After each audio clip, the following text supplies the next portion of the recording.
그리고 쏟아진. Halo guys, kembali lagi di channel Yudi Gado-Gado. Apa kabar kalian semua? Semoga dalam kondisi sehat walafiat ya.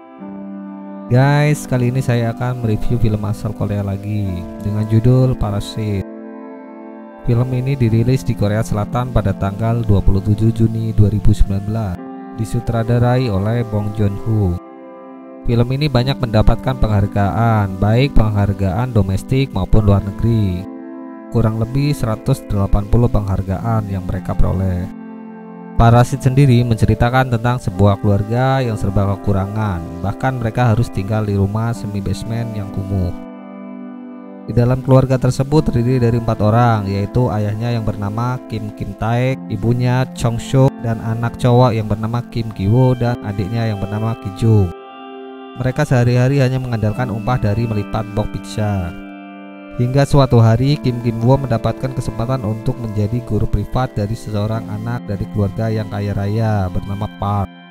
Dia mendapatkan rekomendasi dari temannya yaitu Min-juk. Disinilah Kim Ki-woo berusaha memasukkan semua anggota keluarganya untuk bisa bekerja di kediaman Tuan Park.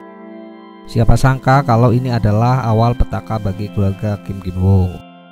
Oke guys, nggak perlu berlama-lama. Untuk lebih tahu ceritanya langsung capcus guys.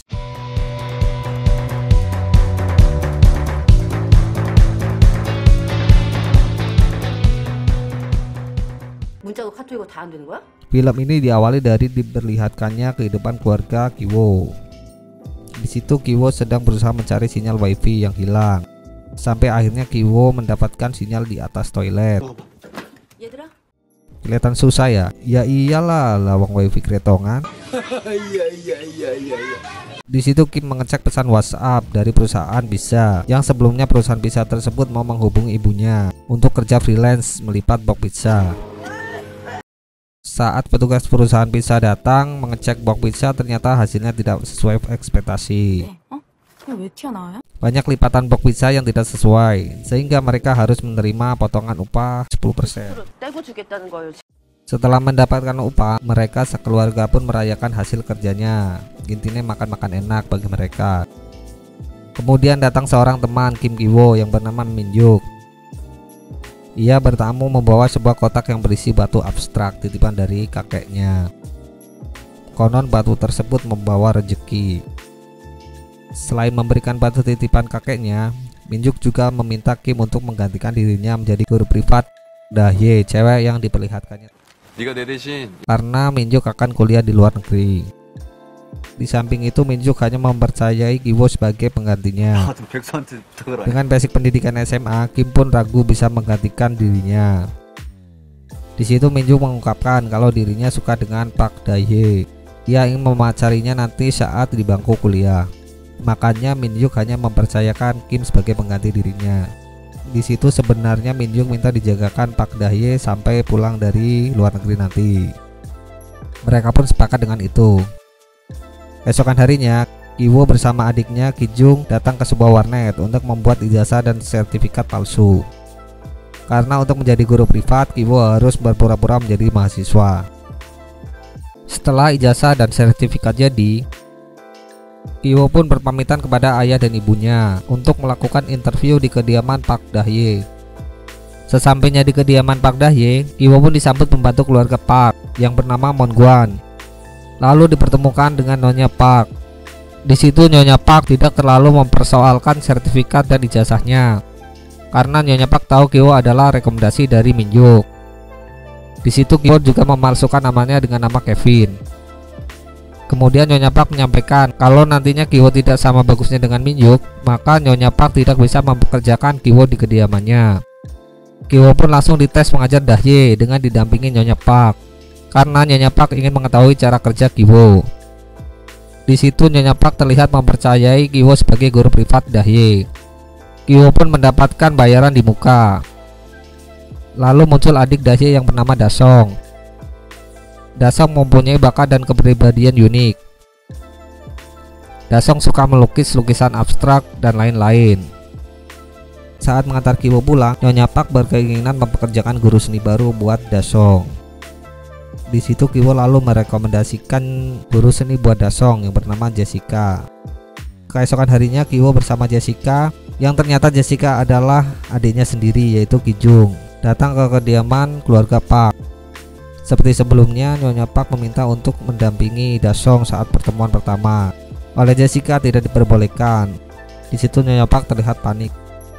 Hingga akhirnya Dasong dan Jessica keluar dari kelasnya. Singkat cerita, Jessica pun diterima sebagai guru seni baru di kediamannya. Di scene lain, Kiwo dan Dahye malah belajar cipika-cipiki di kamar. Saat pulang, Kijung menaruh celana dalam di mobil Tuan Park yang nantinya digunakan untuk memfitnah sopir Tuan Park.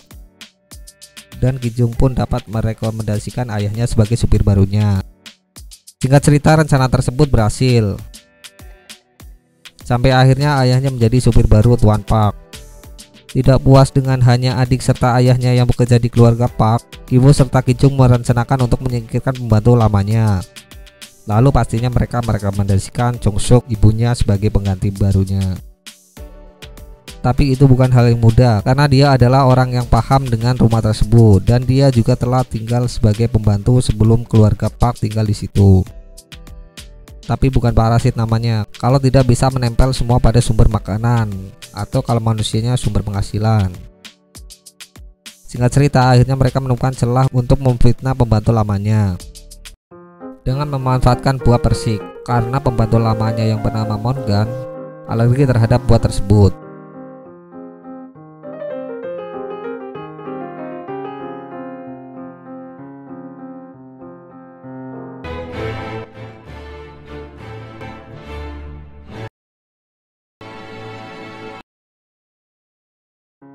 Singkat cerita, Mongan pun diberhentikan oleh keluarga Park dan Jong-suk pun menggantikan posisinya.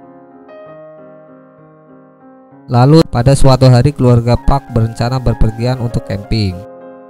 Dan di situ keluarga Kiwo pun memanfaatkan kesempatan untuk mendapatkan fasilitas mewah keluarga Park. 텔레파시 땡큐.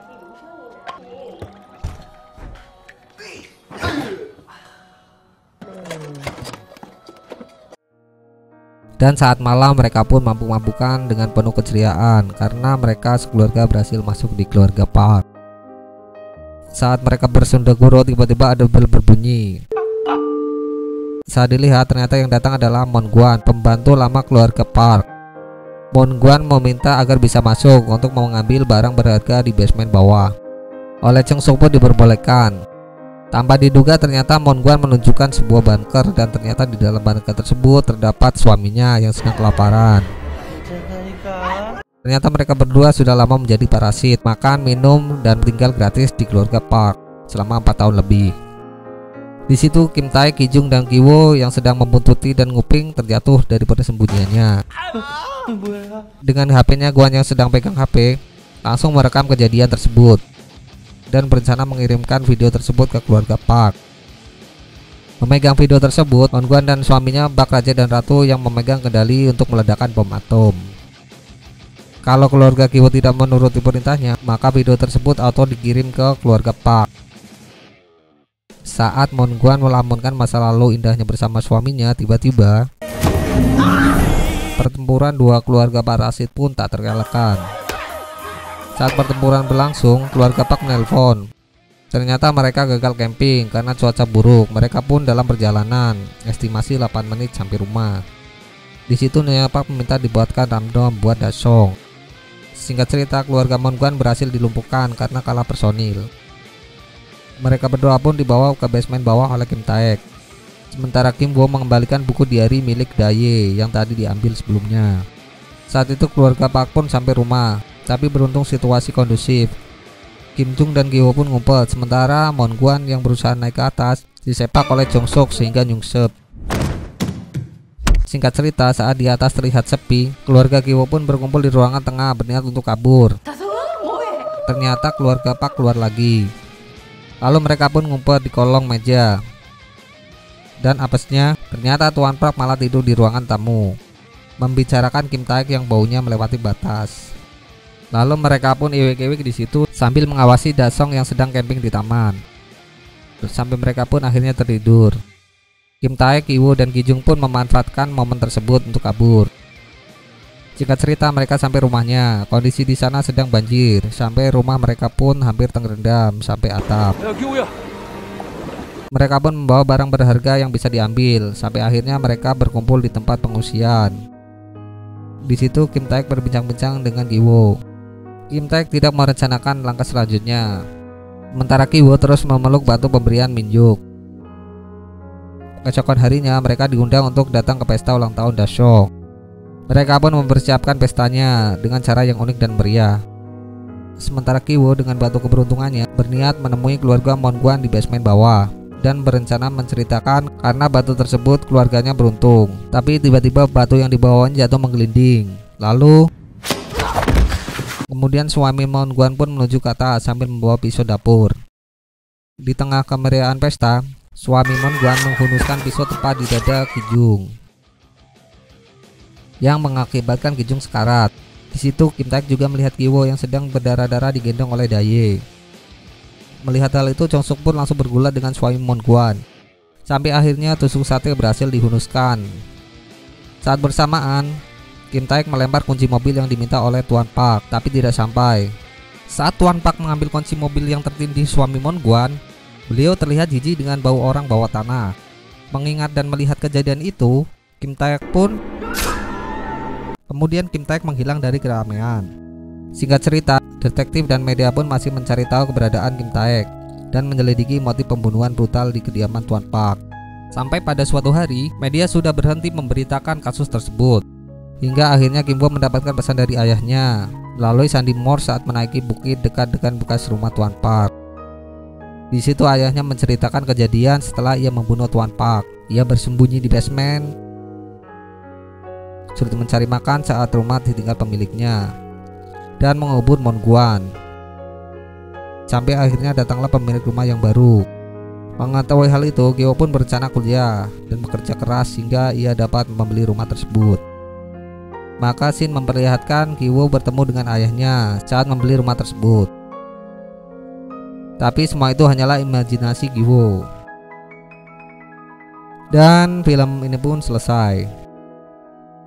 Oke guys, semoga kalian terhibur dengan video ini. Kritik dan saran silakan klik kolom komentar. Kalau kalian suka dengan konten ini, jangan lupa untuk like, komen, share, dan subscribe ya. Thanks for watching.